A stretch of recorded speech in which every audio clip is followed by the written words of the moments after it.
গায়ে হাত তুলতে পারে? প্রশ্নটা দর্শক যারা দেখছে আমাকে তাদের কাছে প্রশ্নটা আমার রইল যে একজন শিল্পী যাকে আপনারা ক্যামেরার ভিতর এত সুন্দর অভিনয় দেখেন, আসলে কি তার সুন্দর অভিনয়ের সাথে সাথে তার ব্যক্তিত্বটাকে এত সুন্দর?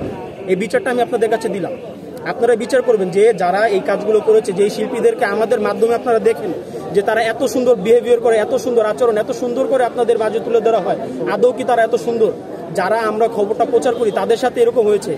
ইন ফিউচারে যারা দর্শক আছে, যারা ভিতরে আসে অনেক আগ্রহ নিয়ে ভিতরে যারা আসে যে এক নজর তার ফেভারিট যে অ্যাক্টর আছে তাদেরকে দেখার জন্য, তাদের সাথে যেরকম হবে না তার কোনো গ্যারান্টি আছে? আচ্ছা, কি ব্যবস্থা চান এখন এটা? এখন আমাদের যেই সহকর্মীরা আহত হয়েছে সেটা সুস্থ বিচার চাই, এবং যারা গায়ে হাত দিয়েছে, সর্বপ্রথম যারা গায়ে হাত দিয়েছে এবং যারা এটার সাথে জড়িত তাদের একদম সুষ্ঠু বিচার আমরা চাই। এবং অনেক আমাদের সহকর্মীরা বলছে যে পদত্যাগ চাই।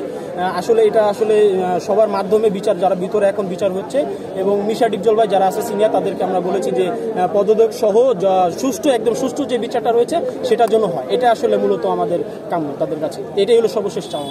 ঠিক আছে, আমাদের গায়ে কেন আক্রমণ করলো? এটা তো একদম পুরো একটা, আমরা মনে করছি যে এফডিসি শান্ত বা শিল্পীরা শান্ত এবং তারা আন্তরিক, কিন্তু তাদের যে আজকে আক্রমণাত্মক দৃষ্টিভঙ্গি, এটা আসলে আমাদের প্রত্যাশা ছিল না শিল্পীদের কাছ থেকে।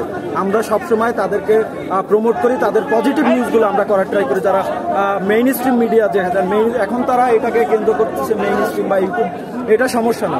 যে অপরাধ করছিল তাকে সিলেক্ট করা হয়তো, ফুটেজ ছিল না, সেই অনুযায়ী আমরা তাদেরকে বিচার করতাম। আমরা তো ছিলাম এখানে, কিন্তু কেন তারা সমস্ত সাংবাদিকদের, মেইন স্ট্রিম টিভি চ্যানেল যারাই আছে, গণমাধ্যম কর্মীদের, সমস্ত গণমাধ্যম কর্মীদের উপর কেন হামলা করলো গণহারে? এটা এই ধরনের ঘটনা এবারই প্রথম কিনা, এবং এটার জন্য আসলে কি ধরনের নিন্দা জানাচ্ছেন আপনি? আচ্ছা, আমার দেখা এই প্রথম, মানে সাংবাদিকদের সাথে আসলে এফডিসির যে শিল্পীরা আছে তাদের সাথে খুবই বন্ধুত্বপূর্ণ সম্পর্ক। আমরা অপুদি আছে, এই যে আজকে যে জয়, যে ওনার সাথে কিন্তু আমাদের একটা ভালো সম্পর্ক ছিল, কিন্তু আজকে যে ওনার রূপটা আমরা দেখলাম, এটা আসলে আমাদের কাম্য ছিল না। যে ঘটনাই হোক না কেন, ঘটনার কিন্তু সমাধান আছে।